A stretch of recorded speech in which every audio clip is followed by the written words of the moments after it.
2024년 가을, 서울의 한 고급 호텔 연회장에는 화려한 조명이 쏟아지고 있었다.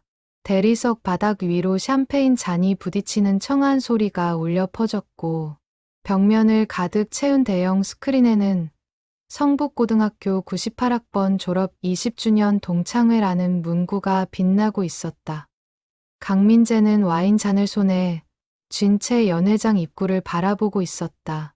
42살의 그는 여전히 학창시절의 그 활기찬 모습을 간직하고 있었다. 명품 시계가 손목에서 은은하게 빛났고, 맞춤 제작한 정장은 그의 성공한 삶을 말없이 증명하고 있었다. 그는 중견건축회사의 이사였다. 20년이라는 시간이 그에게 준 것은 안정된 지위와 부, 그리고 과거를 잊을 수 있는 여유였다. 민재야, 진짜 오랜만이다. 뒤에서 들려온 목소리에 민재가 돌아보았다. 김태훈이었다. 한때 학교에서 가장 인기 있던 축구부 주장이었던 그는 이제 작은 스포츠용품 가게를 운영하고 있었다. 배가 조금 나왔지만 여전히 호탕한 웃음을 잃지 않은 그가 민재의 어깨를 툭 쳤다. 너 정말 잘 됐더라. 뉴스에서 봤어. 내가 설계한 그 복합상가 건물. 민재는 겸손한 미소를 지으며 고개를 끄덕였다. 그의 시선은 다시 입구로 향했다. 동창들이 하나둘 모여들고 있었다. 20년이라는 시간은 모두를 변화시켰다. 어떤 이는 성공의 계단을 올랐고, 어떤 이는 평범한 일상에 안착했으며, 어떤 이는 여전히 삶과 치열하게 싸우고 있었다. 다들 왔네. 아, 그런데 말이야. 태훈의 목소리가 낮아졌다. 그는 주변을 둘러보며 조심스럽게 말을 이었다. 정서윤, 너 기억나? 우리 반에서 제일 조용하던 애. 그 애도 온대. 민재의 손이 미세하게 떨렸다. 와인 잔 속의 붉은 액체가 작은 파동을 일으켰다. 정서윤. 그 이름을 듣는 순간 20년 전의 기억들이 파편처럼 떠올랐다. 낡은 운동화, 항상 구석에 앉아있던 작은 체구, 그리고 그 눈빛. 서윤이가 진짜? 옆에 있던 이수진이 놀란 표정으로 물었다. 수진은 학창시절 학급 부반장을 했던 모범생이었다. 지금은 중학교 교사로 일하고 있었다. 그녀의 얼굴에는 복잡한 감정이 스쳐 지나갔다. 응, 초대장 보냈더니 온다고 답장이 왔대. 준비위원회에서 깜짝 놀랐다던데. 태훈의 말에 주변의 분위기가 미묘하게 변했다. 정서윤. 그 이름은 이들에게 단순한 동창 이상의 의미를 가지고 있었다. 그것은 감춰두고 싶었던 과거, 외면하고 싶었던 죄책감, 그리고 세월이 지나도 완전히 지울 수 없는 어떤 흔적이었다. 민재는 와인을 한 모금 마셨다. 목구멍을 타고 내려가는 액체는 쓰고 떨궜다. 그는 20년 전을 떠올렸다. 1998년. 그들이 고등학교 2학년이던 그 시절을. 정서윤은 항상 교실 뒤편 구석자리에 앉아 있었다. 말수가 적었고 눈을 잘 마주치지 않았으며 점심시간이면 혼자 도서관에 가곤 했다. 가난했잖아. 서윤이네 집이. 누군가가 작게 중얼거렸다. 그 말에 몇몇이 고개를 끄덕였다. 정서윤의 아버지는 그녀가 중학생 때 교통사고로 세상을 떠났고, 어머니는 식당에서 일하며 딸을 키웠다. 서윤은 항상 같은 옷을 입고 다녔고, 수학여행도 가지 못했으며, 반 친구들의 생일 파티에 초대받아도 선물을 살 돈이 없어 가지 못했다. 그리고 그들은 그 사실을 알고 있었다. 모두가 알고 있었다. 내가 들었는데 말이야. 서윤이 완전 잘 됐대. 준비위원 중 한 명인 박혜진이 흥분된 목소리로 말했다. 혜진은 학창시절 미술부 회장이었고 지금은 작은 갤러리를 운영하고 있었다. 서울 한복판에 있는 그 유명한 심리상담센터 아나? 마음샘 센터. 거기 원장이 서윤이래. 나도 처음엔 동명이인인 줄 알았는데 확인해보니까 우리 서윤이 맞더라고. 연회장에 모인 동창들 사이로 술렁임이 퍼져나갔다. 그 조용하고 소심했던 정서윤이, 그 가난했던 서윤이가 지금 상담센터 원장이라고? 민재는 스마트폰을 검색을 해보았다. 마음샘 센터 정서윤. 검색 결과가 쏟아져 나왔다. 여러 방송 프로그램에 출연한 영상들, 신문 인터뷰 기사들, 그리고 센터 홈페이지에 소개란에 실린 원장 프로필. 사진 속의 정서윤은 더 이상 그 시절의 소녀가 아니었다. 단정한 헤어스타일, 지적인 인상의 안경, 그리고 무엇보다 그 눈빛이 달랐다. 박사 학위까지 받았네. 서울대 심리학과 졸업에 미국에서 유학까지 다녀왔어. 와, 수진이 놀라움을 감추지 못하며 말했다. 그녀의 목소리에는 감탄과 함께 묘한 불편함이 섞여 있었다. 시간이 흘러 저녁 7시가 되었다. 동창회는 본격적으로 시작되었고, 연회장은 100여 명의 졸업생들로 가득 찼다. 오래된 추억을 나누는 웃음소리, 서로의 안부를 묻는 다정한 목소리, 그리고 샴페인 잔이 부딪히는 경쾌한 소리가 어우러졌다. 그때였다. 연회장의 문이 조용히 열렸다. 대화에 몰두하던 사람들은 처음에는 알아채지 못했다. 하지만 입구 쪽에 있던 몇몇이 고개를 돌렸고, 그들의 시선을 따라 다른 사람들도 하나둘 그쪽을 바라보기 시작했다. 정서윤이 서 있었다. 그녀는 진한 네이비색 원피스를 입고 있었다. 단순하면서도 세련된 디자인이었고, 작은 진주 목걸이가 우아함을 더했다. 20년 전에 그 초라했던 모습은 어디에도 없었다. 머리는 어깨까지 내려오는 웨이브로 정돈되어 있었고, 가벼운 화장은 그녀의 지적인 이미지를 한층 돋보이게 했다. 하지만 무엇보다 달라진 것은 그녀의 자세였다. 더 이상 고개를 숙이지 않았다. 어깨를 펴고 당당하게 정면을 바라보고 있었다. 그 눈빛에는 두려움 대신 평온함이, 회피 대신 직면이 담겨 있었다. 연회장이 조용해졌다. 웃음소리가 멎었고 대화가 끊겼으며 심지어 잔을 들던 손들도 멈춰섰다. 시간이 정지한 것 같았다. 서윤은 천천히 걸어 들어왔다. 그녀의 발걸음은 흔들림이 없었다. 입구에서 안쪽까지 그 긴 거리를 그녀는 혼자서 걸어왔다. 20년 전 그 복도를 혼자 걷던 것처럼. 하지만 이제는 달랐다. 서윤아. 누군가가 작게 불렀다. 서윤은 그쪽을 보고 부드럽게 미소 지었다. 안녕하세요. 다들 오랜만이에요. 그녀의 목소리는 차분했다. 떨림도 불안도 없었다. 그저 조용하면서도 분명한 울림이 있었다. 준비위원회 사람들이 황급히 다가와 그녀를 맞이했다. 명패를 달아주고 자리로 안내했다. 서윤은 정중하게 감사 인사를 하며 그들을 따라갔다.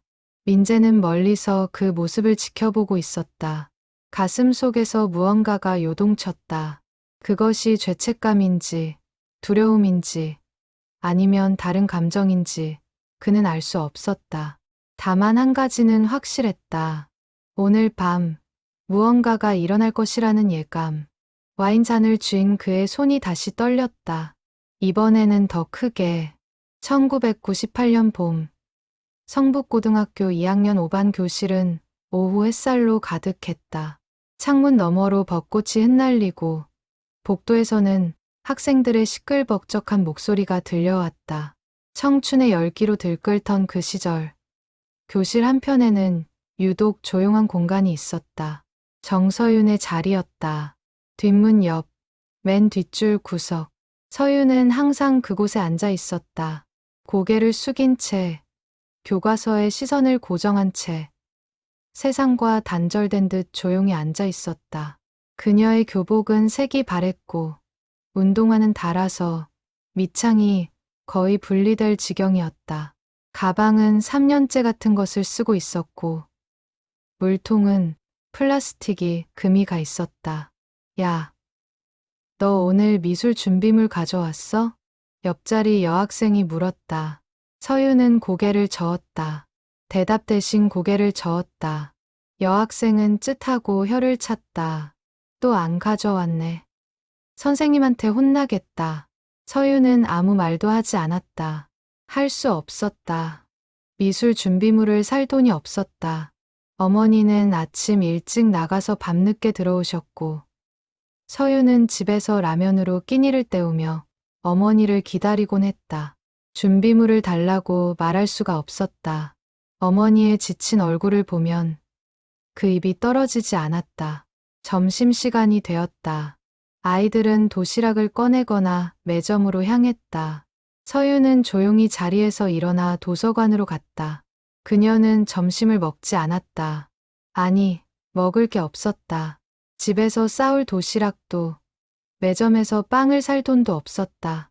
대신 도서관에 가서 책을 읽었다. 배고픔을 잊기 위해, 현실을 잊기 위해, 또 도서관 가네. 저에, 복도에서 누군가가 속삭였다. 킥킥거리는 웃음소리가 뒤따랐다. 서윤은 듣지 못한 척했다.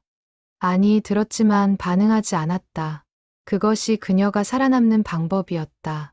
그날 오후, 체육 시간이었다. 운동장에서 피구를 하기로 했다. 팀을 나눌 때 서윤은 늘 마지막까지 남았다. 아무도 그녀를 팀원으로 원하지 않았다.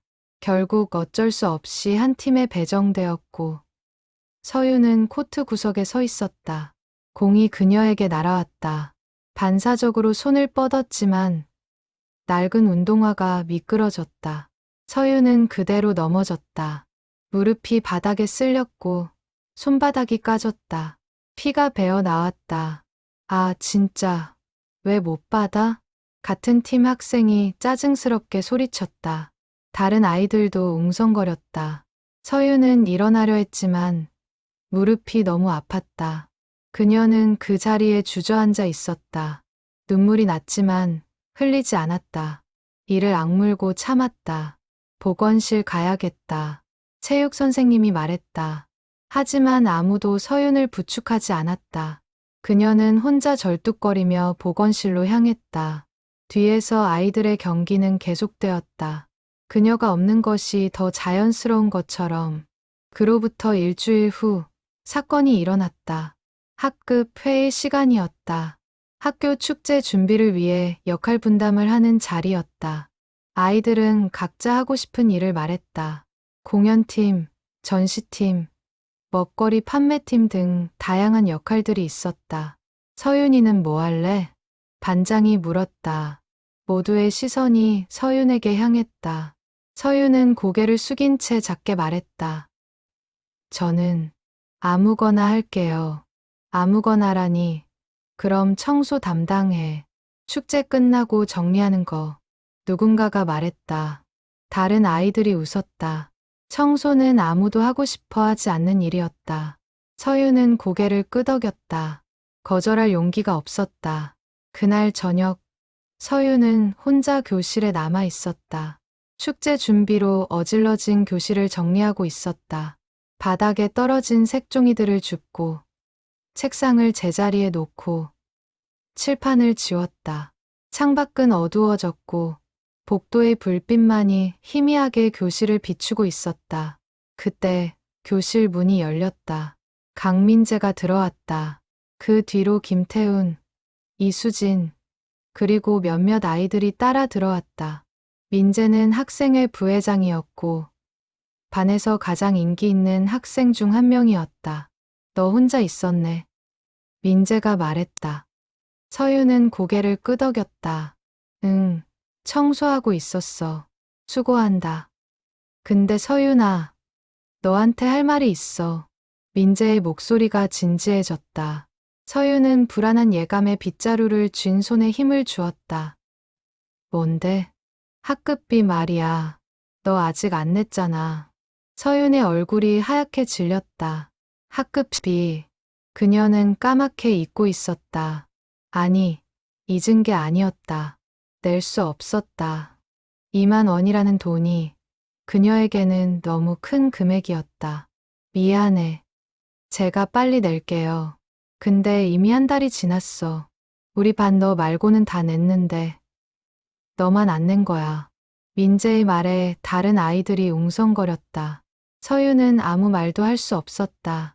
변명할 수도, 사정을 설명할 수도 없었다. 그저 고개를 숙일 뿐이었다. 정 힘들면 가정형 편조사서 내면 되잖아. 왜 안 내? 수진이 말했다. 그 말에는 악의가 없었다.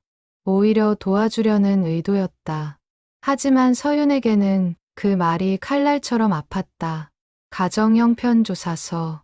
그것은 자신이 가난하다는 것을 공식적으로 인정하는 것이었다. 학교 전체가 알게 되는 것이었다. 제가 빨리 낼게요. 정말 미안해요.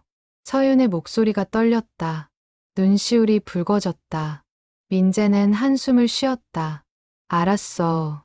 그럼 이번 주까지는 꼭 내야 해. 아이들이 교실을 나갔다. 서윤은 혼자 남았다. 빗자루를 쥔 채 그 자리에 서 있었다. 눈물이 뺨을 타고 흘러내렸다. 그녀는 소리 없이 울었다. 교실은 너무 조용했고 세상은 너무 잔인했다. 그날 밤 서윤은 집에 돌아와 어머니께 조심스럽게 말했다. 엄마, 저 학급비 내야 하는데. 어머니는 설거지를 하다 멈췄다. 돌아본 그 얼굴에는 깊은 피로가 서려 있었다. 얼마야? 2만 원이요. 어머니는 한참을 말이 없었다. 그리고 조용히 말했다. 미안하다. 서윤아, 엄마가 이번 주는 돈이 없구나. 다음 주 월급 타면 줄게. 서윤은 고개를 끄덕였다. 더 이상 말하지 않았다. 방으로 들어가 이불을 뒤집었었다. 그리고 소리 없이 오랫동안 울었다. 그것이 시작이었다. 그날 이후 서윤과 아이들 사이에는 보이지 않는 벽이 생겼다. 아무도 그녀에게 먼저 말을 걸지 않았고 그녀도 말을 걸지 않았다. 점심시간마다 혼자 도서관에 가는 그녀를 아무도 찾지 않았다. 체육시간에 팀에서 소외되는 그녀를 아무도 불러주지 않았다. 왕따는 폭력적이지 않았다. 고함도 주먹도 없었다. 그저 무관심이었다. 투명인간 취급이었다. 그리고 그것이 더 아팠다. 고등학교 2학년 여름, 장마철이었다. 빗소리가 창문을 두드리고 복도는 습기로 축축했다. 정서윤은 여전히 교실 뒷자리에 앉아 있었다. 학급비는 결국 2주 후에야 낼 수 있었다. 어머니가 저금통을 깨서 만들어준 돈이었다. 그날 이후 서윤은 더욱 조용해졌다. 말수가 줄었고 눈 마주침도 피했으며 쉬는 시간마다 화장실에 숨어 있곤 했다. 누가 자신을 부를까봐 또 창피를 당할까봐 두려웠다. 야, 정서윤. 너 오늘 수학 숙제했어? 같은 반 남학생이 물었다. 서윤은 고개를 끄덕였다. 그럼 좀 보여줘. 나 못 풀었거든. 서윤은 주저했다. 하지만 거절할 용기가 없었다. 숙제 공책을 건넸다. 남학생은 받아서 재빨리 베껴 적었다. 그리고 아무 말 없이 돌려줬다. 감사 인사도 미안하다는 말도 없었다. 그것이 일상이 되었다. 숙제 베껴주기, 청소 대신해주기, 심부름하기. 서윤은 항상 부탁받는 쪽이었다. 거절하지 못했다. 거절하면 더 외로워질 것 같았다. 이렇게라도 존재감을 느끼고 싶었다. 어느 날 영어 시간이었다. 선생님이 조별 과제를 내주었다. 내 명식 팀을 만들어 영어 연극을 준비하라는 것이었다. 아이들은 재빨리 친한 친구들끼리 팀을 만들었다. 서윤은 마지막까지 혼자 남았다. 서윤이는 저 팀에 들어가. 선생님이 한 팀을 지정했다. 이미 4명이 된 팀이었다. 아이들은 불만스러운 표정을 지었지만 어쩔 수 없이 서윤을 받아들였다. 팀 회의 시간, 서윤은 구석에 앉아 있었다. 다른 아이들은 역할 분담을 하고 대본을 나누고 소품을 정했다. 서윤에게는 아무도 의견을 묻지 않았다. 서윤이는 뭐 할래? 마지못해 한 학생이 물었다. 서윤은 작게 대답했다. 나는 아무거나 할게. 그럼 무대 뒤에서 소품 정리나 해줘. 대사는 없어도 돼. 서윤은 고개를 끄덕였다. 무대에 서지 않아도 된다는 것이 오히려 안도감을 주었다. 사람들 앞에 서는 것이 너무 두려웠다. 발표 당일, 서윤은 무대 옆에서 소품을 정리하고 있었다. 다른 팀원들이 연기하는 모습을 보며 그녀는 자신이 얼마나 작은 존재인지 느꼈다. 공연이 끝나고 박수가 터져 나왔다. 팀원들은 무대 앞으로 나가 인사를 했다. 서윤은 뒤에 남아 소품을 정리했다. 아무도 그녀를 무대로 부르지 않았다. 가을이 왔다. 단풍이 아름답게 물들었지만 서윤의 세계는 여전히 회색빛이었다. 학교 축제 준비가 한창이었다. 밤마다 장터를 열고 공연을 준비하고 전시물을 만들었다. 서윤은 역시 청소와 정리를 맡았다. 어느 날 방과 후 서윤은 혼자 남아 축제 장식물을 정리하고 있었다. 색종이로 만든 꽃들, 전구로 꾸민 간판들, 풍선들, 다른 아이들이 함께 웃으며 만든 것들이었다. 서윤은 그 과정에 참여하지 못했다. 아무도 그녀를 부르지 않았고 그녀도 끼어들 용기가 없었다. 아, 너 아직도 있었구나. 강민재가 교실로 들어왔다. 그는 학생의 일로 바빴다. 손에는 서류 뭉치를 들고 있었다. 응, 정리하고 있어. 수고한다. 근데 서윤아, 너 축제 때 담임 선생님 선물비 냈어.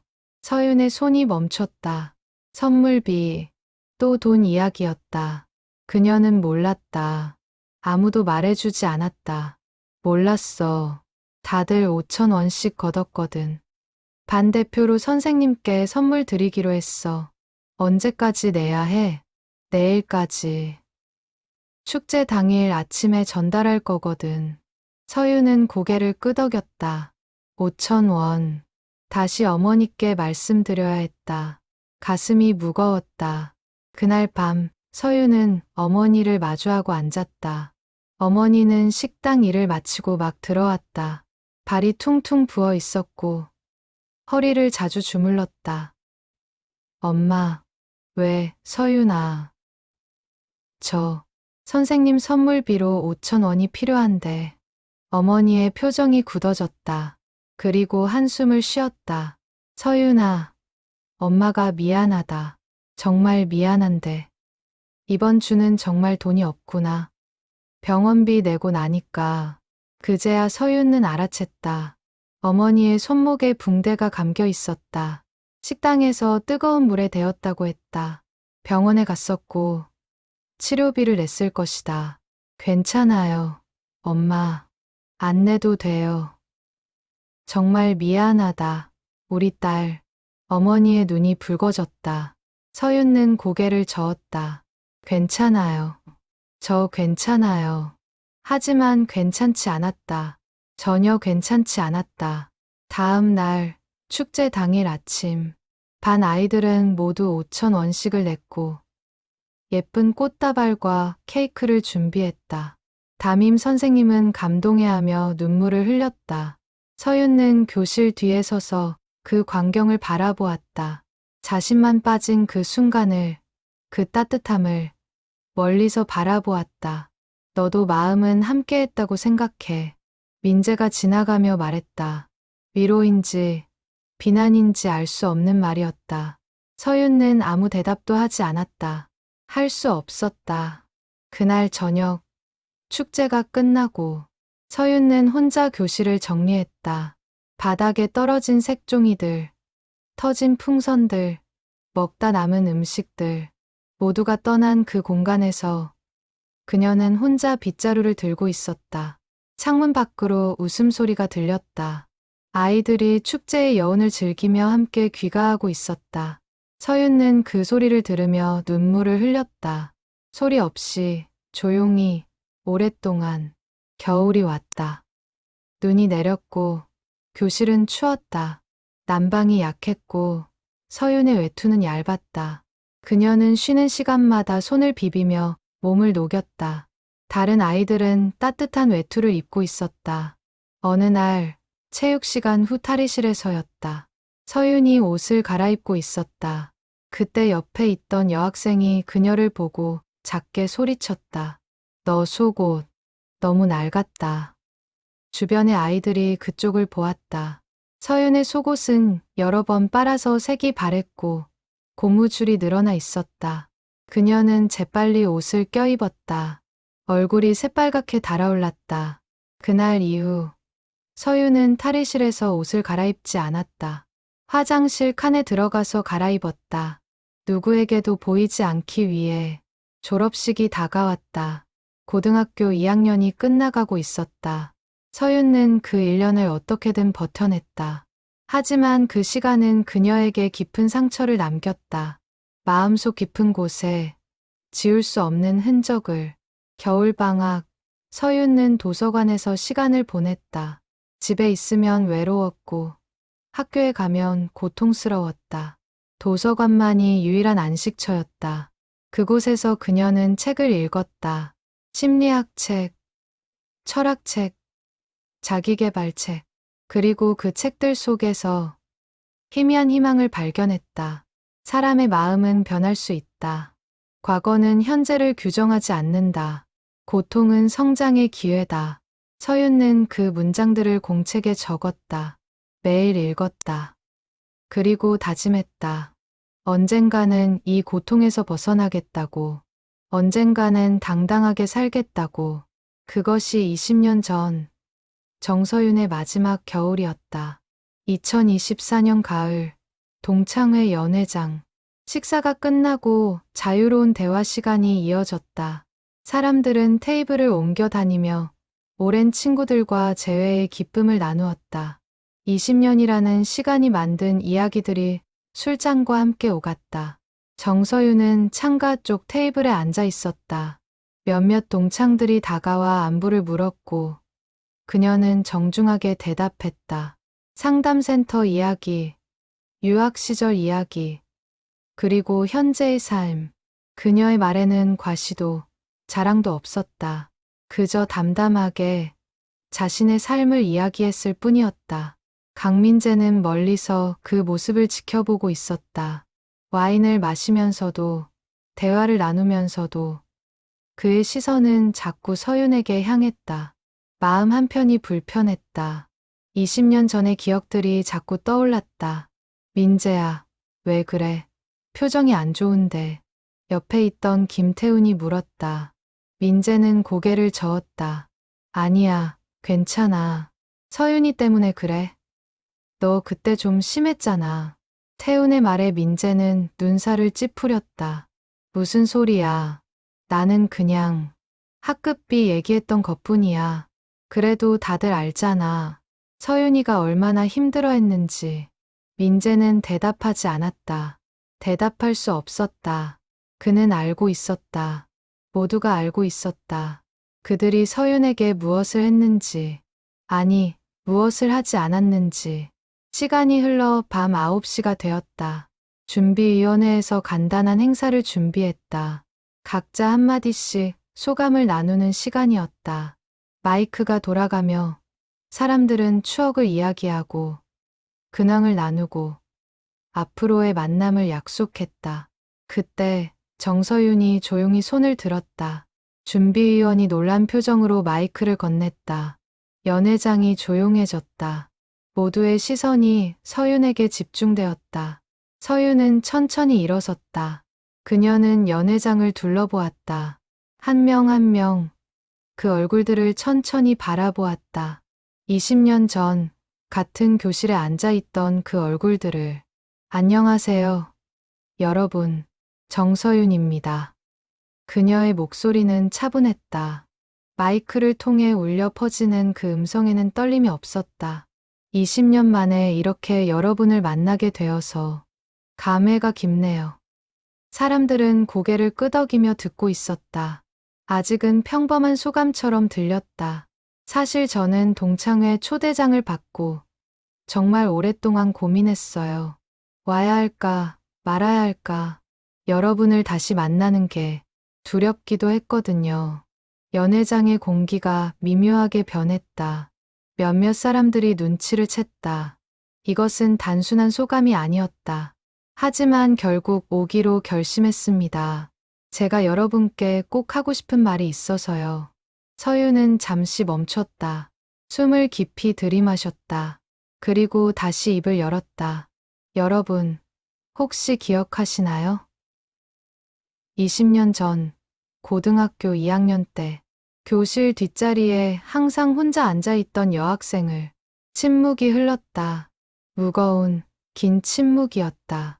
점심시간마다 도서관에 가던 아이, 체육 시간에 늘 마지막까지 팀에 뽑히지 못하던 아이, 학급비를 늦게 내서 지적받던 아이, 축제 때 혼자 청소하던 아이, 서윤의 목소리가 조금씩 떨리기 시작했다. 하지만 그녀는 멈추지 않았다. 그 아이가 저였어요. 사람들이 술렁이기 시작했다. 누군가는 고개를 숙였고, 누군가는 눈을 피했으며, 누군가는 놀란 표정으로 서윤을 바라보았다. 저는 20년 동안 그 시절을 잊으려고 노력했습니다. 아니, 잊고 싶었어요. 너무 고통스러웠거든요. 혼자 밥 먹던 것, 아무도 말 걸어주지 않던 것, 투명인간 취급받던 것, 그 모든 게 너무 아팠어요. 눈물이 그녀의 뺨을 타고 흘러내렸다. 하지만 목소리는 끊기지 않았다. 여러분은 모르셨을 거예요. 제가 얼마나 외로웠는지, 얼마나 무서웠는지, 집에 가서 얼마나 많이 울었는지, 학교 가는 게 얼마나 두려웠는지. 강민재는 와인잔을 놓았다. 그의 손이 떨리고 있었다. 옆에 있던 이수진은 고개를 숙였고, 김태우는 입술을 깨물었다. 하지만 오늘 저는 여러분께 화를 내러 온 게 아닙니다. 복수하러 온 것도 아니에요. 서윤이 고개를 들었다. 그녀의 눈은 눈물로 젖어 있었지만 그 속에는 평온함이 담겨 있었다. 저는 감사하러 왔어요. 연회장이 술렁였다. 감사? 무슨 말인가? 사람들은 서로를 바라보며 당황했다.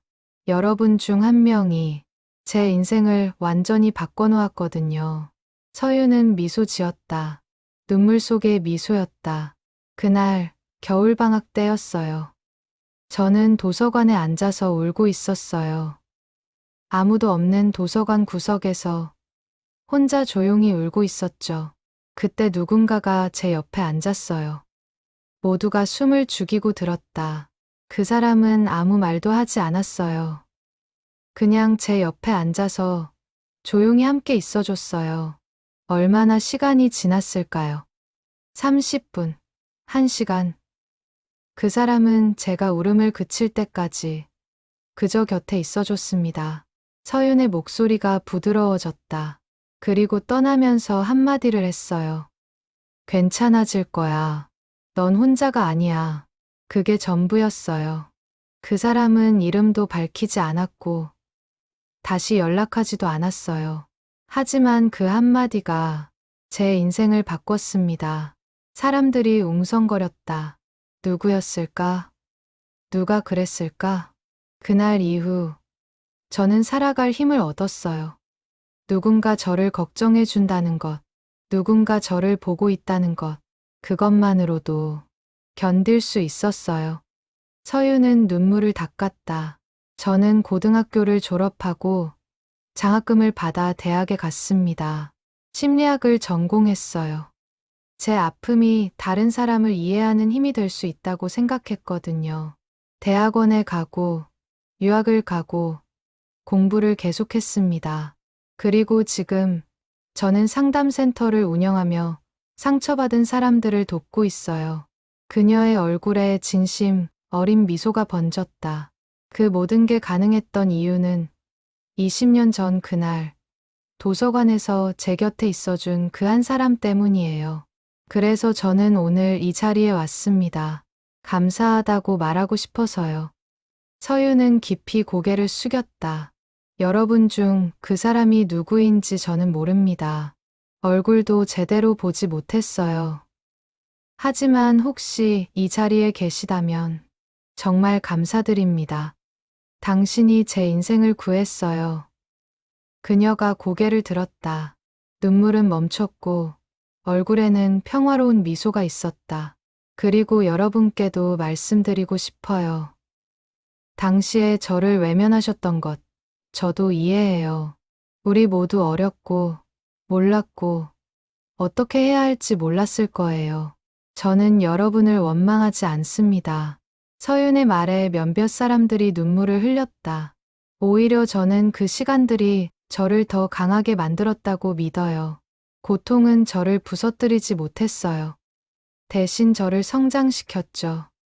그녀는 연회장을 천천히 둘러보았다. 우리 모두 지금은 어른이 되었습니다.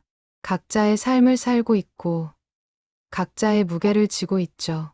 저는 단지 여러분께 말씀드리고 싶었어요. 과거는 과거일 뿐이고, 우리는 언제든 새롭게 시작할 수 있다고. 마이크를 내려놓는 그녀의 손은 더 이상 떨리지 않았다. 오늘 이렇게 만나서 정말 반가웠습니다. 감사합니다. 서윤이 자리에 앉았다. 그리고 연회장에는 깊은 침묵이 흘렀다. 아무도 말하지 않았다. 아무도 움직이지 않았다. 다만 여기저기서 훌쩍이는 소리만이 들렸다. 정서윤이 자리에 앉자 연회장은 여전히 정적에 쌓여 있었다. 사람들은 각자의 생각에 잠겨 있었다.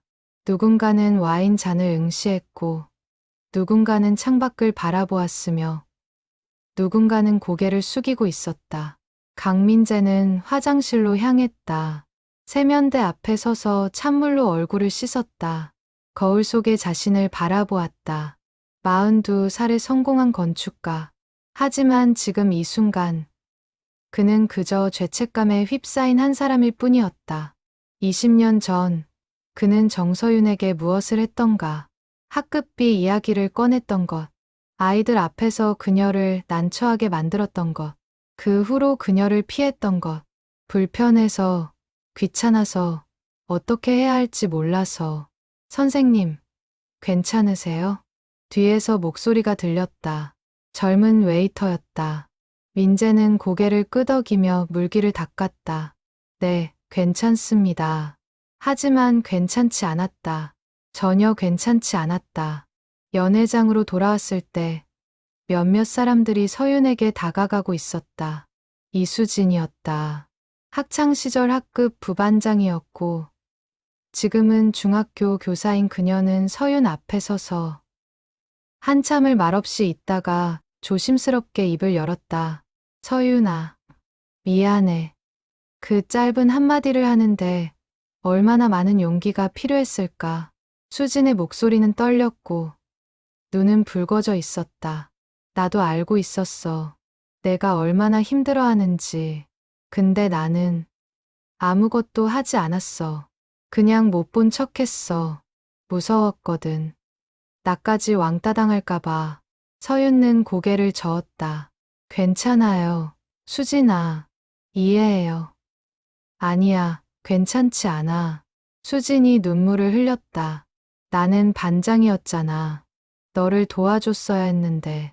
아니, 최소한 말이라도 걸어줬어야 했는데. 서윤는 일어나서 수진을 안아주었다. 그 포옹 속에서 두 사람은 오랫동안 울었다. 20년이라는 시간이 만든 응어리가 조금씩 풀려나가고 있었다. 김태훈도 다가왔다. 한때 학교에서 가장 인기 있던 축구부 주장. 그는 서윤 앞에 서서 어색하게 머리를 긁적였다. 서윤아, 나도 미안하다. 나는 그때 너무 철없었어. 내가 힘든 걸 알면서도 그냥 별일 아니라고 생각했거든. 근데 지금 생각해보니까 진짜 최악이었던 것 같아. 서윤은 미소 지었다. 태훈아, 너는 나한테 잘해줬잖아. 가끔 먼저 인사도 해주고. 그게 다야? 그것밖에 못했어? 태훈이 자책하듯 말했다. 아니야. 그것도 큰 의미였어. 정말이야. 하나둘 사람들이 모여들기 시작했다. 서윤에게 사과하는 사람, 옛날 이야기를 꺼내는 사람, 그저 곁에 앉아 있는 사람. 20년 만에 그들은 비로소 정서윤과 진짜 대화를 나누고 있었다. 민재는 멀리서 그 모습을 지켜보았다. 다가가고 싶었지만 발이 떨어지지 않았다. 자신이 무슨 말을 할 수 있을까? 자신이 무슨 자격으로 사과할 수 있을까? 민재야, 안 가? 옆에 있던 친구가 물었다. 민재는 고개를 저었다. 나는 좀 있다가. 시간이 흘러 자정이 가까워졌다. 동창회는 서서히 막바지에 접어들었다. 사람들은 하나둘 자리를 떠나기 시작했다. 악수를 나누고 연락처를 교환하고 다음 만남을 약속하며 서윤도 자리에서 일어났다. 가방을 챙기고 코트를 입었다. 민재는 용기를 내어 그녀에게 다가갔다. 서윤아. 서윤이 돌아보았다. 그녀의 눈에는 피곤함이 어려 있었지만 여전히 온화한 빛이 있었다. 민재 오빠. 나도 할 말이 있어. 민재는 숨을 깊이 들이마셨다. 미안해. 20년 전에 내가 너무 심했어. 학급비 얘기를 그렇게 다그쳤던 것. 내 형편을 알면서도 배려하지 못했던 것. 정말 미안해. 서윤는 고개를 저었다. 괜찮아요. 정말 괜찮아요. 아니야, 괜찮지 않아. 나는 학생회 부회장이었잖아. 너를 도와줬어야 했는데 오히려 상처를 줬어. 그게 계속 마음에 걸렸어. 민재의 목소리가 떨렸다. 너 때문에 밤에 잠을 못 잔 적도 있어. 문득 생각나거든. 내가 교실에서 혼자 청소하던 모습. 점심시간에 도서관으로 가던 뒷모습. 서윤은 그의 손을 가볍게 잡았다. 오빠, 그만해요. 나는 정말 괜찮아요. 그리고 그 시간들이 헛되지 않았어요. 나를 여기까지 오게 했거든요. 그래도 오빠도 그때 어렸잖아요. 우리 모두 그랬고 중요한 건 지금이에요. 지금 오빠가 미안하다고 말해준 것. 그것만으로도 충분해요. 민재는 눈물을 참으며 고개를 숙였다. 고마워. 서윤아. 아니에요. 내가 더 고마워요. 오늘 여기 와서. 두 사람은 잠시 침묵 속에 서 있었다. 그 침묵은 어색하지 않았다. 오히려 평화로웠다. 그런데 서윤아. 민재가 조심스럽게 물었다. 도서관에서 내 옆에 앉아줬던 사람. 정말 누군지 몰라? 서윤는 고개를 저었다. 몰라요. 진짜 몰라요. 그날 도서관은 어두웠고 나는 계속 울고 있었거든요. 얼굴도 목소리도 제대로 기억이 안 나요. 그럼 어떻게 찾을 거야? 찾지 않을 거예요. 서윤이 미소 지었다. 그 사람이 누구인지는 중요하지 않아요. 중요한 건 그날 누군가가 내 곁에 있어줬다는 거예요. 그것만으로도 충분해요. 민재는 고개를 끄덕였다. 그 순간 그는 깨달았다. 서윤은 진정으로 성장했다. 과거에 묶이지 않고 앞으로 나아가고 있었다. 서윤아, 연락하고 지낼 수 있을까? 그럼요. 좋아요. 두 사람은 연락처를 교환했다. 그리고 헤어졌다. 하지만 그 헤어짐은 끝이 아니었다. 오히려 새로운 시작이었다. 연회장을 나서는 서윤의 뒷모습을 보며 민재는 생각했다. 용서는 상처받은 사람만이 줄 수 있는 선물이라고. 그리고 그 선물은 받는 사람보다 주는 사람을 더 자유롭게 한다고. 밤거리를 걷는 서윤의 발걸음은 가벼웠다. 가슴 속에 쌓여있던 무거운 짐을 내려놓은 것 같았다. 20년 동안 짊어졌던 그 짐을 하늘을 올려다보았다. 별이 빛나고 있었다. 서윤은 그 별빛 아래서 조용히 미소 지었다. 동창회가 끝난 지 일주일이 지났다. 정서윤은 상담센터에서 평소와 다름없이 일상을 보내고 있었다. 내담자들의 이야기를 듣고 상담 노트를 작성하고 직원들과 회의를 했다. 하지만 마음 한편에는 동창회에서의 기억이 여운처럼 남아 있었다. 어느 날 저녁 센터 업무를 마치고 집으로 돌아가던 길, 서윤의 핸드폰이 울렸다. 모르는 번호였다. 주저하다가 받았다. 여보세요?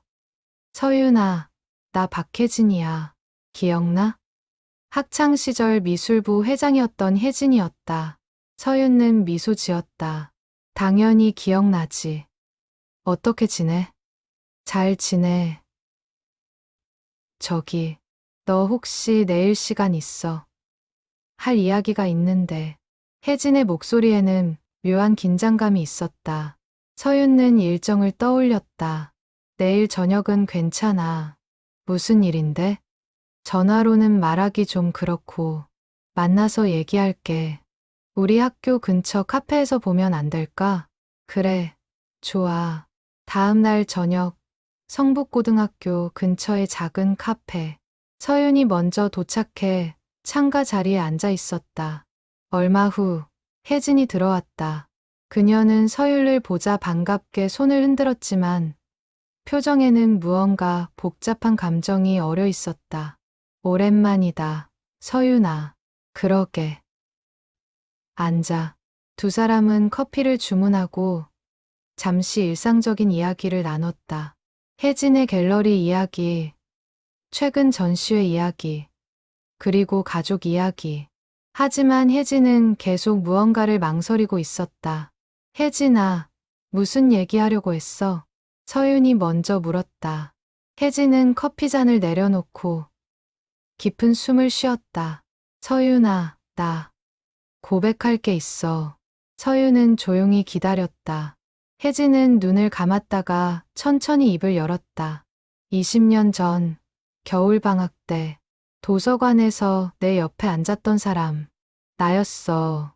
서윤의 눈이 커졌다. 혜진이었다고? 그날 자신을 위로해 주었던 사람이 너였어?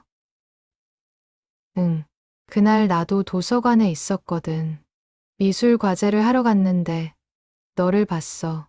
구석에 앉아서 조용히 울고 있더라. 처음에는 그냥 지나칠까 했어. 솔직히 무슨 말을 해야 할지 몰랐거든.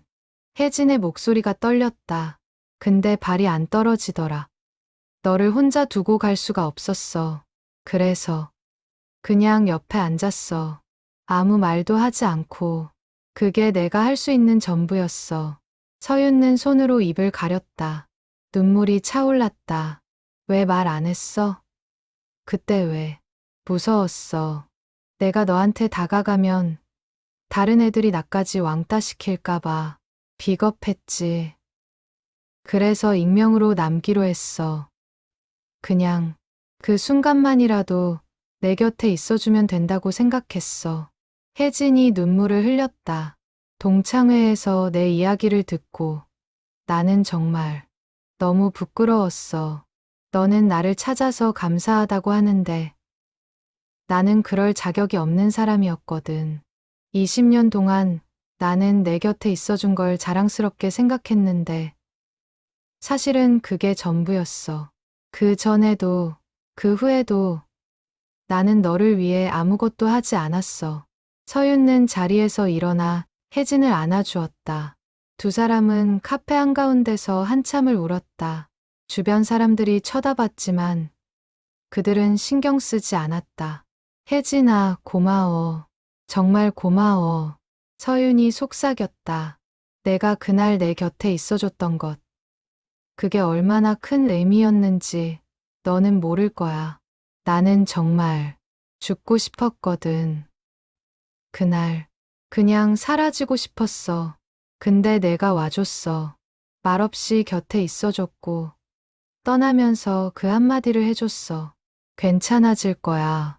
넌 혼자가 아니야. 그게 나를 살렸어. 혜진이 더 세게 울었다. 미안해, 서윤아. 정말 미안해. 더 일찍 다가갔어야 했는데. 더 많은 걸 해줬어야 했는데. 아니야, 충분했어. 진짜 충분했어. 두 사람은 한참을 그렇게 있었다. 20년이라는 시간이 만든 간격이 조금씩 좁혀지고 있었다. 자리에 다시 앉았을 때 혜진이 물었다. 서윤아, 너 어떻게 그렇게 될 수 있었어? 우리를 용서하고 감사하다고 말하고 너무 대단해. 서윤는 창밖을 바라보았다. 저 멀리 석양이 지고 있었다. 쉽지는 않았어. 정말로. 대학 다닐 때도, 유학 갔을 때도 계속 그 기억들이 나를 괴롭혔어. 밤에 악몽을 꾸기도 했고, 사람들이 무서워서 혼자 있으려고만 했지. 서윤이 혜진을 바라보았다. 근데 상담 공부를 하면서 깨달았어. 내가 과거에 갇혀 있으면 그 아픔이 나를 계속 지배한다는 걸. 오히려 그걸 받아들이고, 이해하고, 용서하면 자유로워질 수 있다는 걸. 쉽게 말하는 것 같지만 실천하기는 정말 어려웠을 텐데. 맞아. 엄청 어려웠어. 수없이 실패했고, 다시 미워했고, 다시 원망했어. 근데 계속 노력했어. 왜냐하면 나는 더 이상 피해자로 살고 싶지 않았거든. 서윤의 눈에는 단호함이 있었다. 나는 행복하게 살고 싶었어. 그러려면 과거를 놓아줘야 했어. 원망도, 분노도, 슬픔도. 그게 나를 자유롭게 하는 유일한 방법이었어. 혜진은 고개를 끄덕였다. 그리고 작게 웃었다. 너 정말 멋있다. 나도 너처럼 될 수 있을까? 당연하지. 우리 모두 할 수 있어. 두 사람은 저녁 늦게까지 이야기를 나눴다.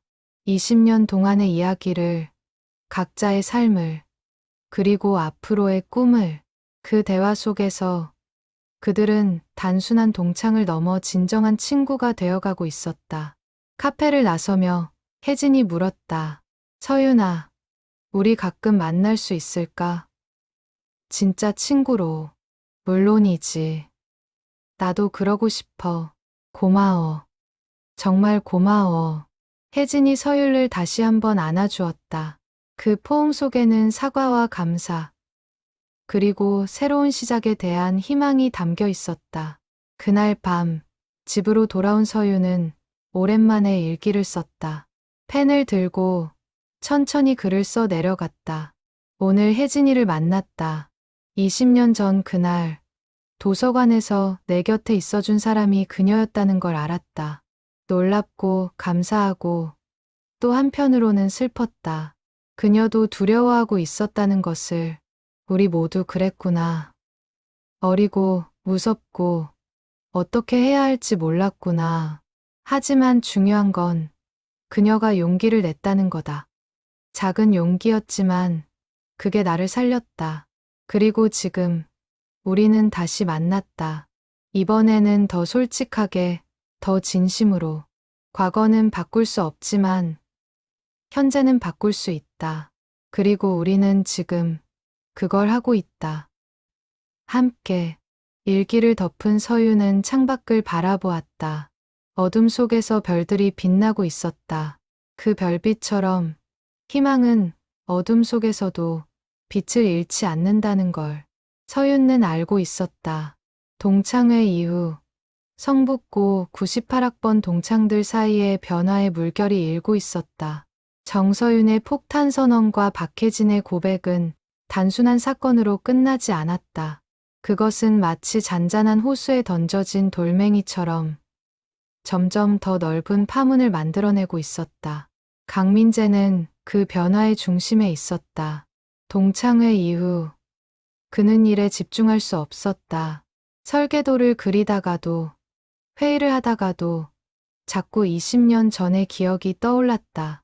정서윤의 얼굴, 그녀의 목소리, 그리고 그녀가 흘린 눈물. 어느 날 저녁, 민재는 아내에게 그 이야기를 꺼냈다. 결혼 15년 차, 두 아이의 아버지인 그는 아내 앞에서 처음으로 자신의 과거를 솔직하게 털어놓았다. 여보, 나 고백할 게 있어. 아내는 설거지하던 손을 멈추고 그를 바라보았다. 고등학교 때 말이야. 우리 반에 정서윤이라는 친구가 있었어. 되게 조용하고 가난한 집안 형편 때문에 힘들어하던 애였는데 민재는 천천히 이야기를 풀어놓았다. 학급비 사건, 무관심, 왕따, 그리고 자신의 죄책감. 말하는 동안 그의 목소리는 여러 번 떨렸고 눈시울이 붉어졌다. 그 애가 동창회에 와서 말하더라고. 감사하다고. 그 시간들이 자기를 성장시켰다고. 그 말을 듣는데 나는 정말 부끄러웠어. 아내는 그의 손을 잡아주었다. 여보, 당신은 그때 어렸잖아. 모두가 그랬고, 그게 변명이 될 수 있을까? 나는 학생의 임원이었어. 도와줄 수 있었는데, 하지 않았어. 그게 더 나쁜 거 아닐까? 아내는 한참을 생각하다가 말했다. 당신이 지금 후회하고 있다는 게 중요한 것 같아요. 그리고 그 친구가 용서했다면, 이제 당신도 당신 자신을 용서해야 하지 않을까요? 민재는 고개를 끄덕였다. 하지만 쉽지 않았다. 자신을 용서하는 것은 누군가에게 용서받는 것보다 훨씬 어려운 일이었다. 같은 시각, 이수지는 자신의 교실에서 야간 자율학습을 감독하고 있었다. 학생들이 공부하는 모습을 보며 그녀는 문득 한 학생을 발견했다. 교실 뒷자리에 혼자 앉아있는 여학생. 점심도 혼자 먹고 쉬는 시간에도 혼자 있는 아이. 수지는 그 학생에게 다가갔다. 민지야, 혹시 괜찮아? 학생은 놀라며 고개를 들었다. 네, 선생님. 괜찮아요. 요즘 힘든 일 있어. 선생님한테 말해도 돼. 학생은 잠시 망설이다가 고개를 저었다. 아니에요. 괜찮아요. 하지만 수지는 알 수 있었다. 그 아이의 눈빛, 그 어색한 미소, 그 움츠러든 어깨. 20년 전 정서윤이 그랬던 것처럼 수지는 자리로 돌아가지 않고 그 학생 옆에 앉았다. 선생님도 학창 시절에 말이야. 친구 중에 혼자 있는 애가 있었어.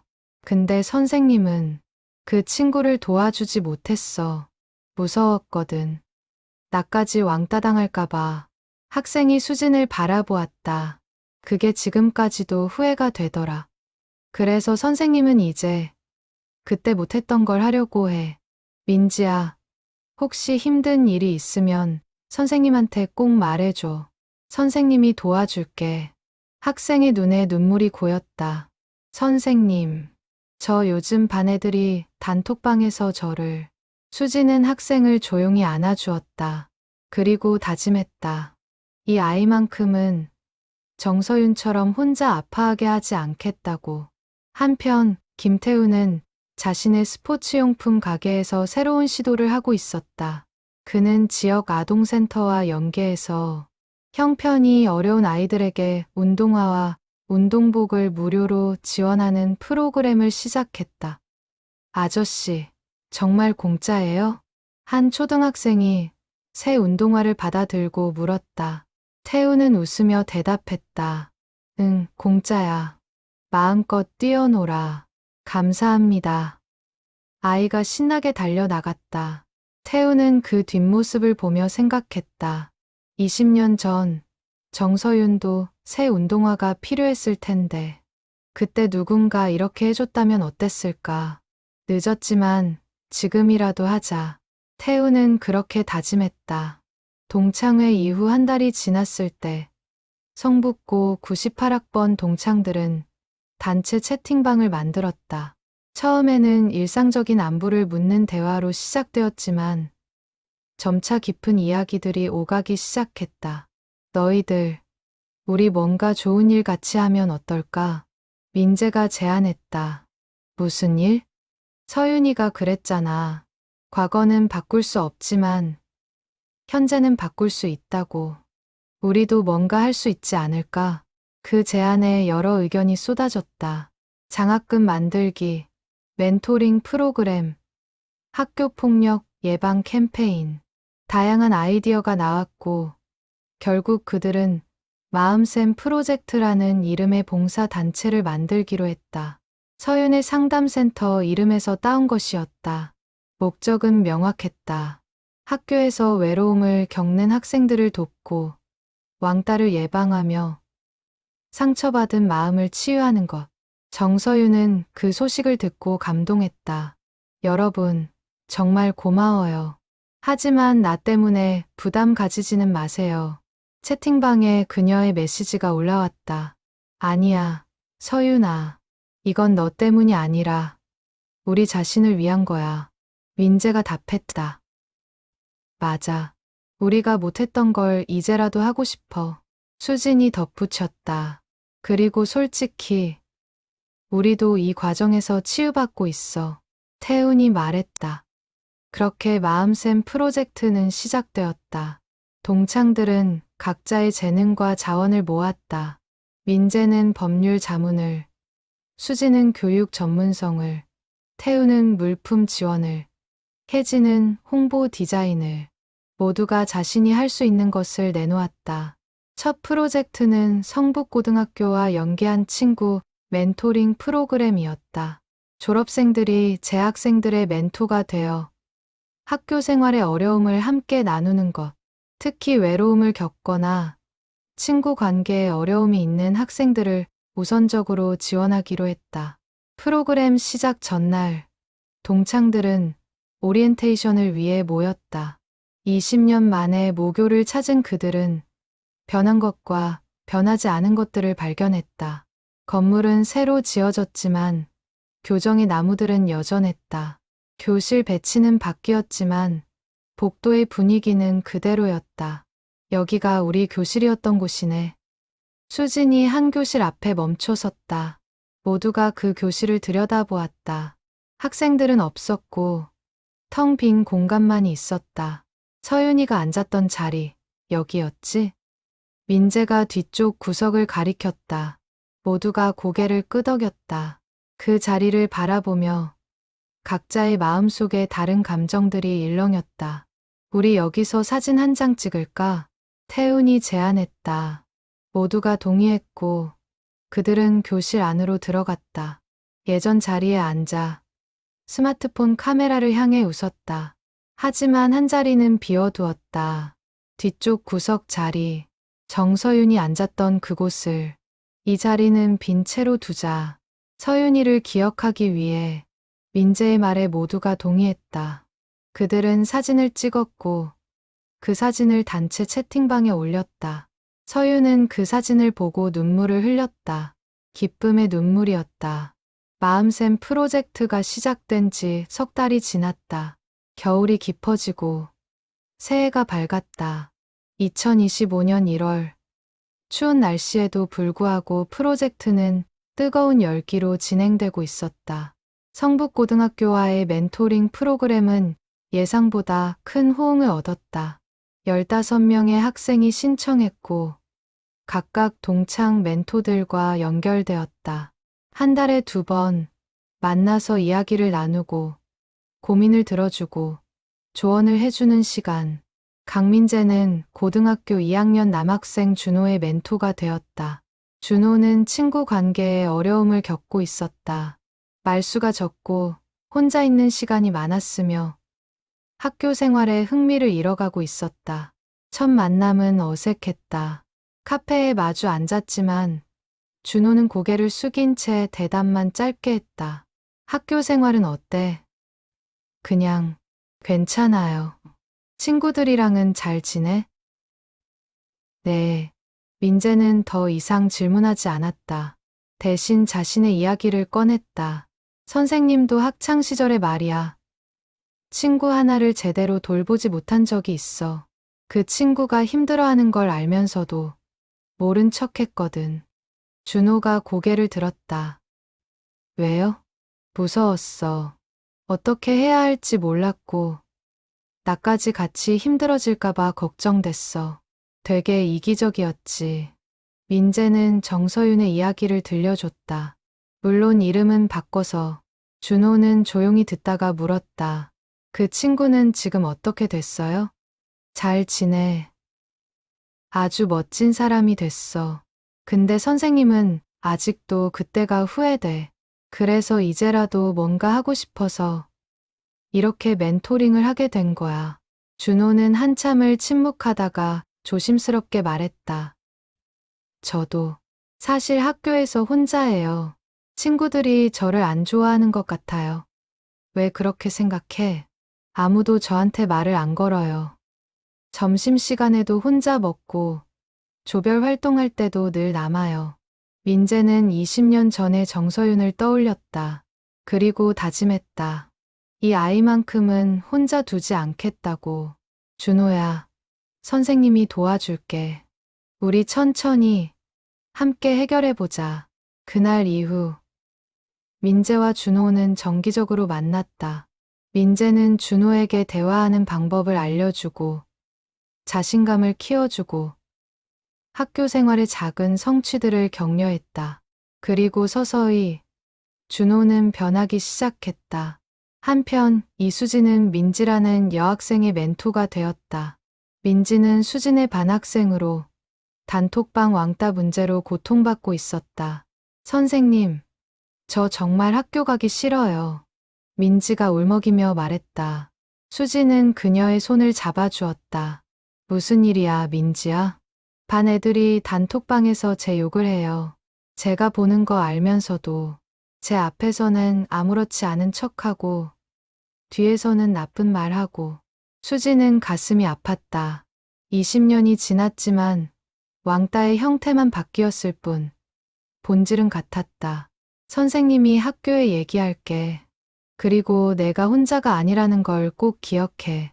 수지는 학교 측과 협의했고 학교폭력 예방 교육을 강화했으며 해당 학생들과 상담을 진행했다.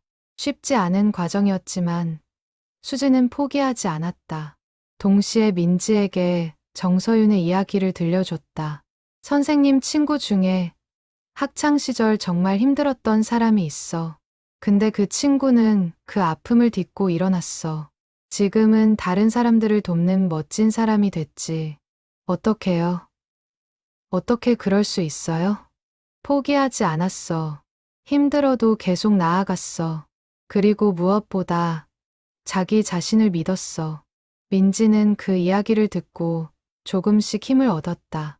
그리고 수진의 도움으로 학교 생활도 나아지기 시작했다. 김태우는 체육에 관심 있는 학생 현우의 멘토가 되었다. 현우는 축구를 좋아했지만 집안 형편 때문에 축구화도 제대로 없이 운동을 하고 있었다. 현우야, 우리 선물 하나 할까? 태훈이 말했다. 그리고 자신의 가게에서 최신 축구화를 가져왔다. 이거 저한테 주시는 거예요? 응, 마음껏 뛰어놀아. 현우의 눈에 눈물이 고였다. 감사합니다. 정말 감사합니다. 태우는 그 모습을 보며 생각했다. 20년 전 정서윤에게도 이렇게 해줬다면 어땠을까? 새 운동화 하나, 따뜻한 말 한마디가 얼마나 큰 힘이 될 수 있는지. 늦었지만 지금이라도. 태우는 다시 한번 다짐했다. 이렇게 각자의 자리에서 동창들은 치유받고 있었다. 학생들을 돕는 과정에서 자신들의 과거도 함께 치유되고 있었다. 어느 날 마음샘 프로젝트 팀은 정기 모임을 가졌다. 한 카페에 모여 근황을 나누고 어려움을 상담하고 서로를 격려했다. 너희들, 이거 진짜 보람 있는 것 같아. 민재가 말했다. 맞아. 아이들이 조금씩 변하는 게 보여. 그리고 나도 덩달아 변하는 느낌이야. 수진이 동의했다. 나도. 현우가 축구화 신고 뛸 때 그 표정 봤어? 진짜 행복해 보이더라.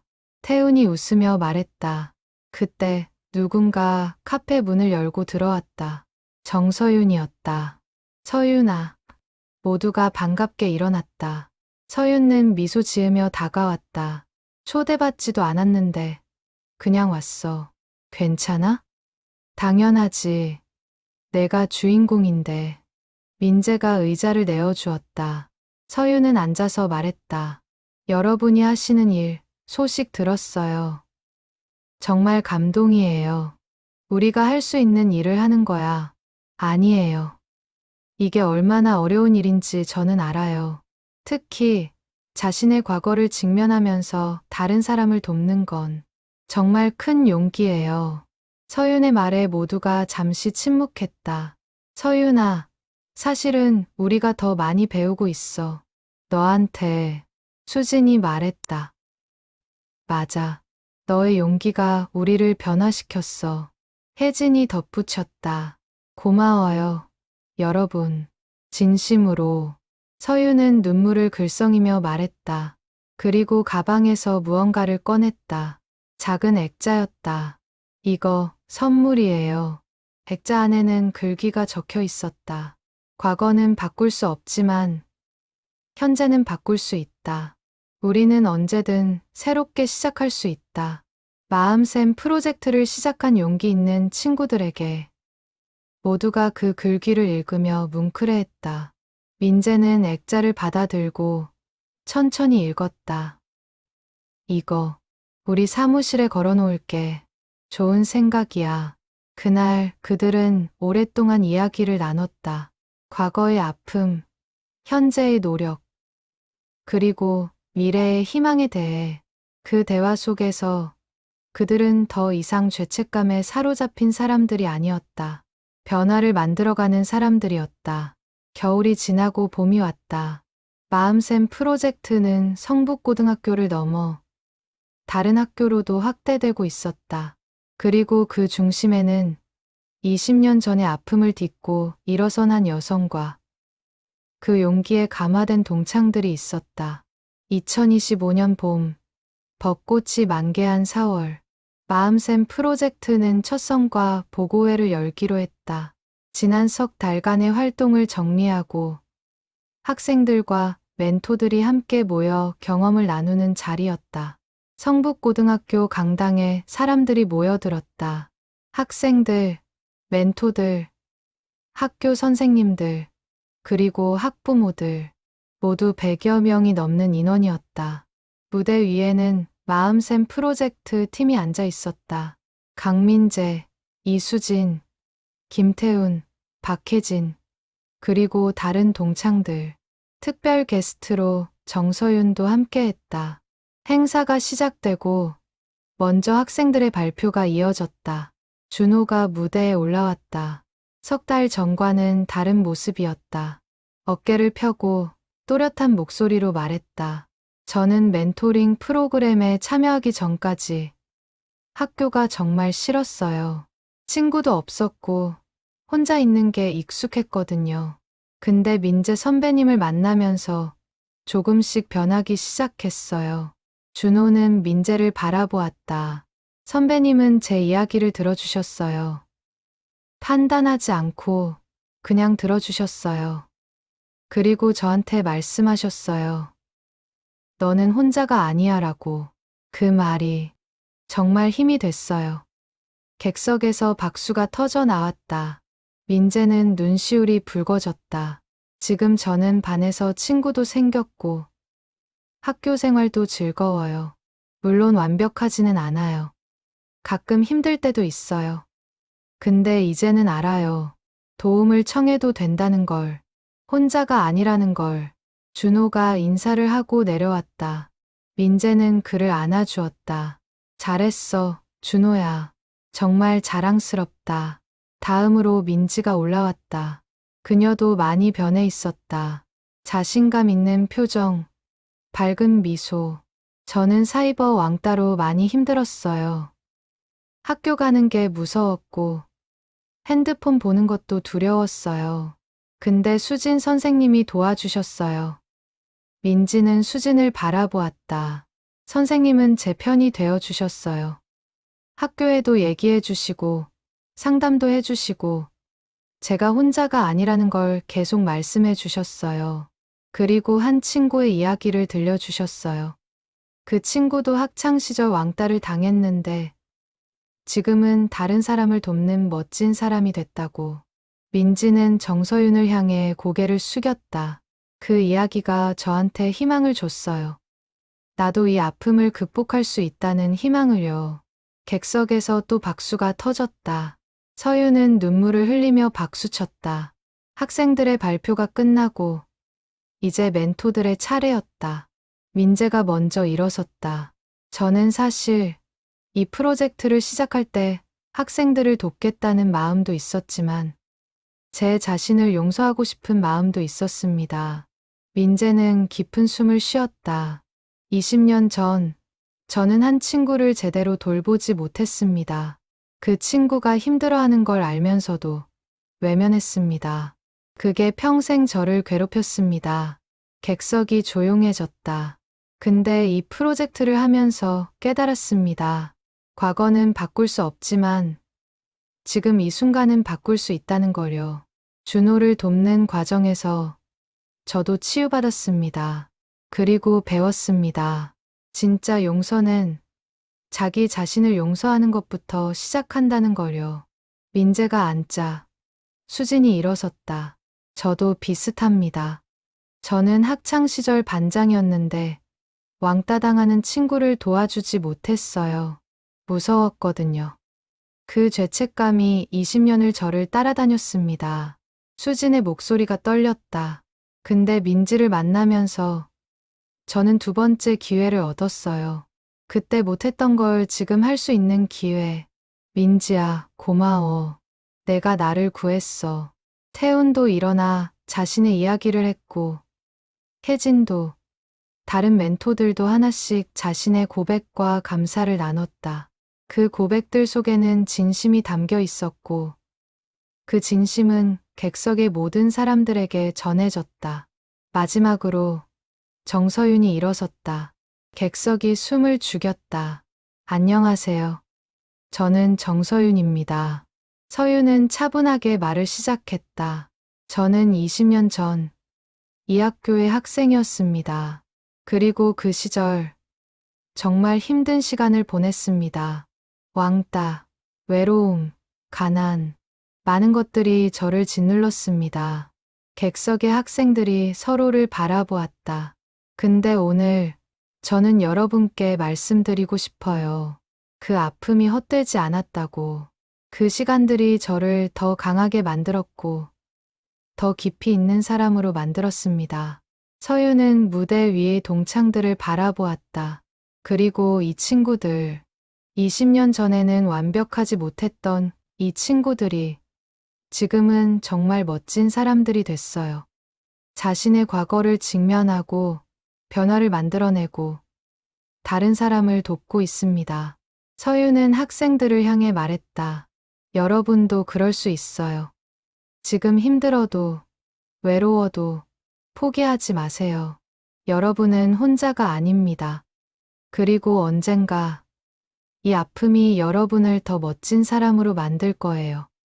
서윤이 앉자 강당 전체가 기립박수를 보냈다. 그 박수 소리는 오랫동안 이어졌다. 행사가 끝나고 사람들이 하나둘 빠져나갔다. 무대 위에는 마음샘 프로젝트 팀과 정서윤만 남았다. 그들은 둥그렇게 모여 앉아 조용히 대화를 나눴다. 오늘 정말 좋았어.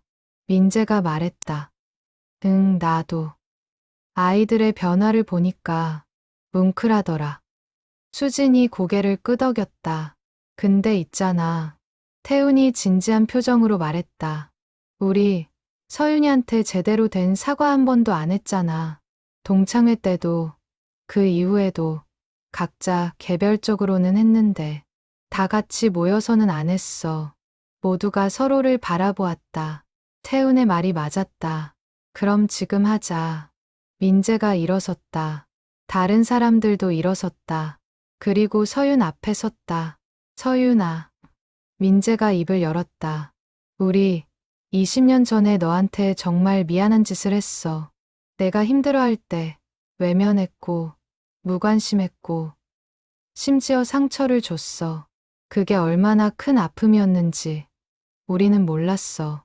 아니, 알려고 하지 않았어. 수진이 이어받았다. 우리는 비겁했어. 내 편이 되어줘야 했는데 그러지 못했어. 정말 미안해. 태훈도 말했다.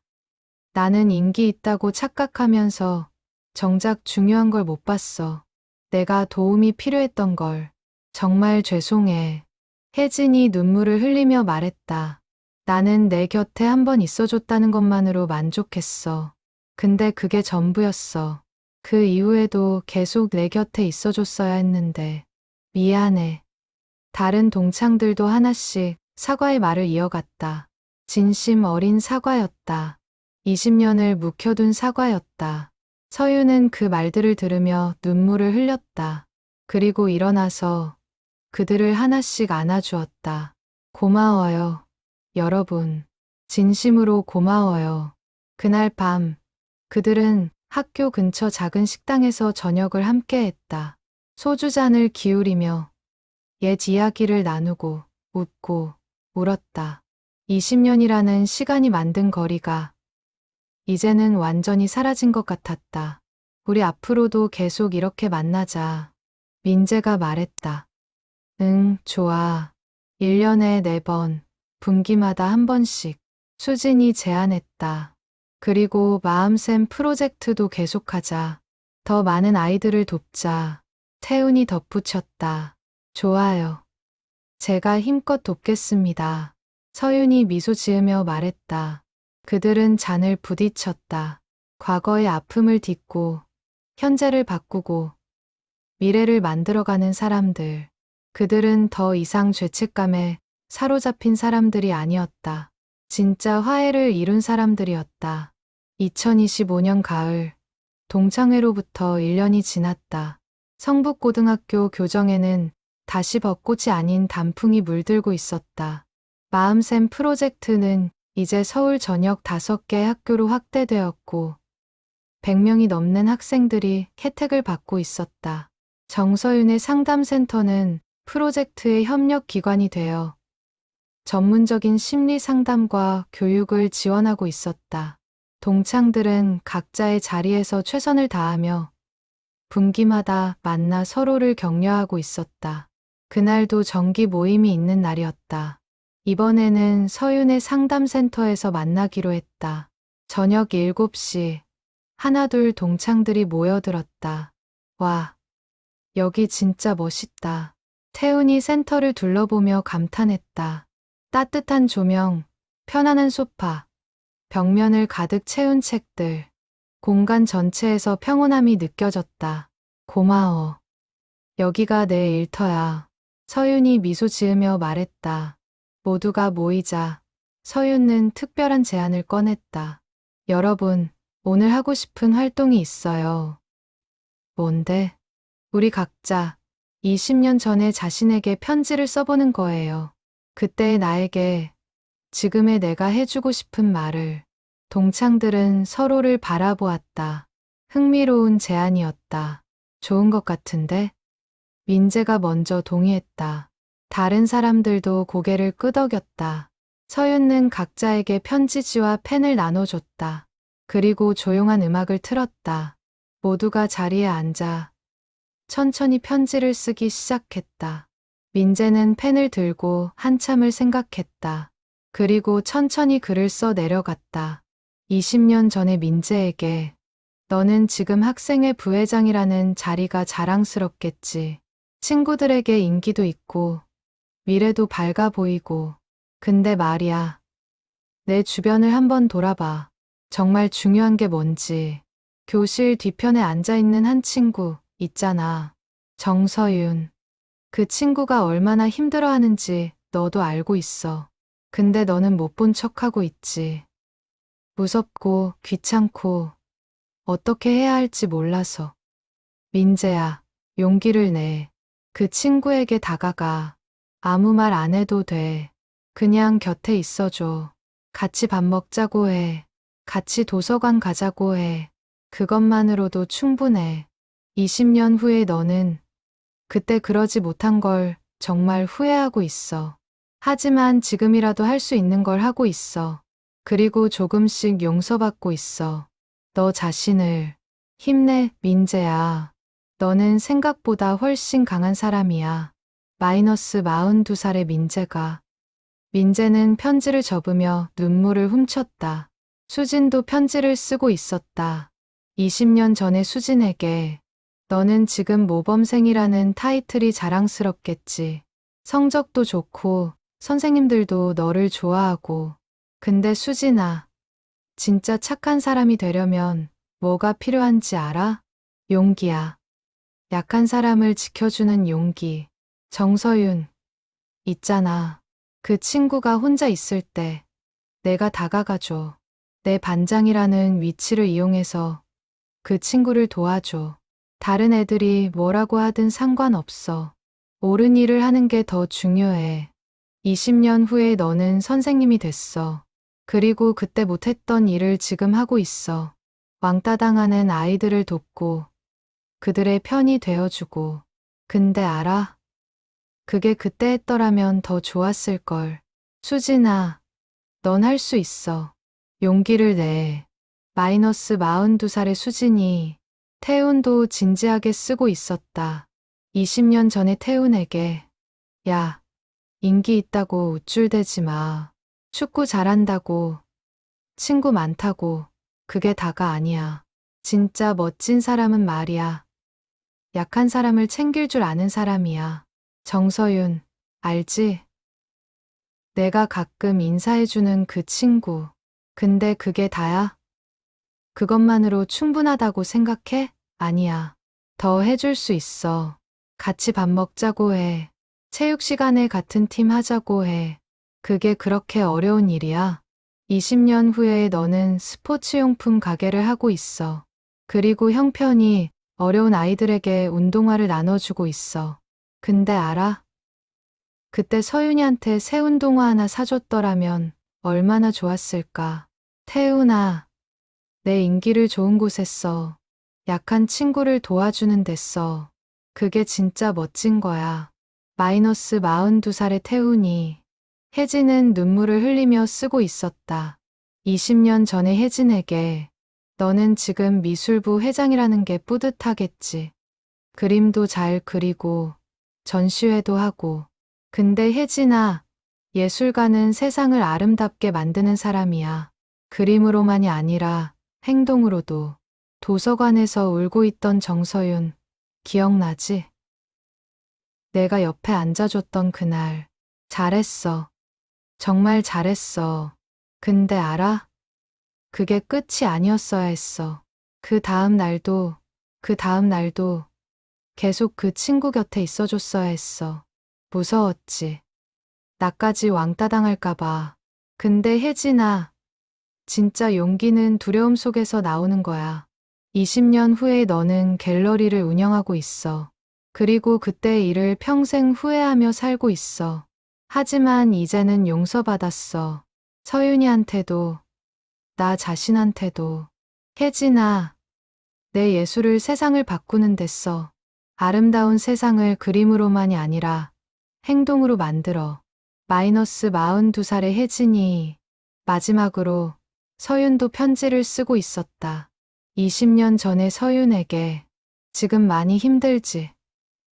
학교 가기 싫고, 친구들이 무섭고, 미래가 안 보이지. 나 다 알아. 왜냐하면 내가 바로 너거든.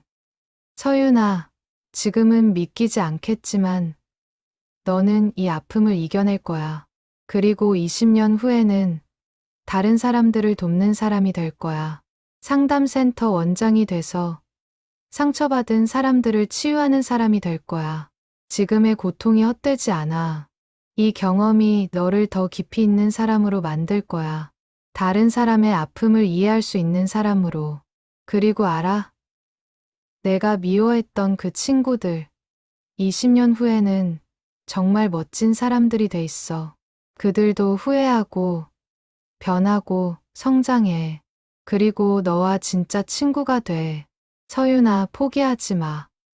너는 혼자가 아니야. 지금은 모르겠지만, 너를 지켜보는 사람들이 있어. 그리고 언젠가, 그들이 내 곁으로 올 거야. 힘내, 서윤아. 넌 생각보다 훨씬 강해. 마이너스 42살의 서윤이. 모두가 편지 쓰기를 마쳤을 때 서윤이 제안했다. 우리 서로의 편지를 읽어줄까요? 원하는 사람만. 민재가 먼저 손을 들었다. 그리고 자신의 편지를 읽어줬다. 목소리가 떨렸지만 끝까지 읽었다. 다른 사람들도 하나씩 자신의 편지를 읽어줬다. 편지를 읽는 동안 모두가 울었다. 후회의 눈물, 감사의 눈물, 희망의 눈물. 그 눈물 속에서 그들은 진정으로 과거와 화해하고 있었다. 마지막으로 서윤이 자신의 편지를 읽었다. 그녀의 목소리는 차분했지만 감정이 실려 있었다. 편지를 다 읽었을 때 모두가 일어나 서윤을 안아주었다. 서윤아, 고마워. 정말 고마워. 민재가 말했다. 우리한테 용서를 주고 변화의 기회를 줘서. 아니에요. 제가 더 고마워요. 여러분이 저를 다시 받아줘서. 그날 밤 그들은 오랫동안 이야기를 나눴다. 과거, 현재, 미래에 대해. 그리고 다짐했다.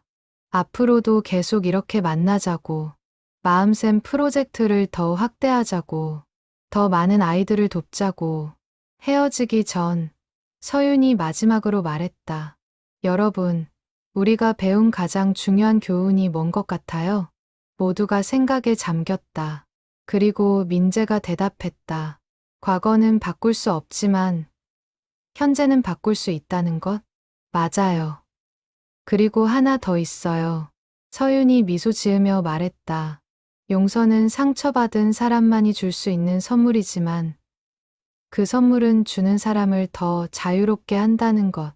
그리고 진짜 용서는 자기 자신을 용서하는 것부터 시작한다는 것.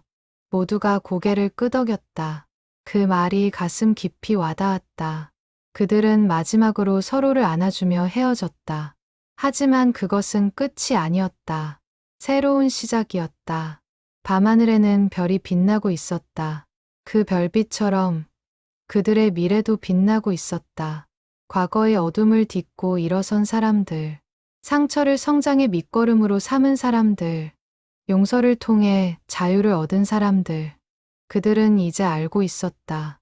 인생에서 가장 중요한 것은 넘어지지 않는 것이 아니라 넘어진 후 다시 일어서는 것이라는 걸. 그리고 그 일어섬은 혼자가 아닌 함께할 때 가능하다는 것을. 정서윤은 집으로 걸어가며 하늘을 올려다보았다. 20년 전 그 어두운 도서관에서 울던 소녀는 이제 없었다.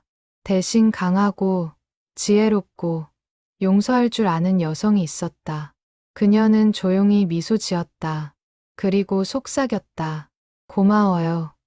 20년 전의 나. 포기하지 않아줘서. 그 덕분에 지금의 내가 있어. 바람이 불었다. 가을 바람이었다. 그 바람은 따뜻했고 부드러웠으며 희망으로 가득했다. 그리고 새로운 계절이, 새로운 이야기가, 새로운 시작이 지금 막 시작되고 있었다.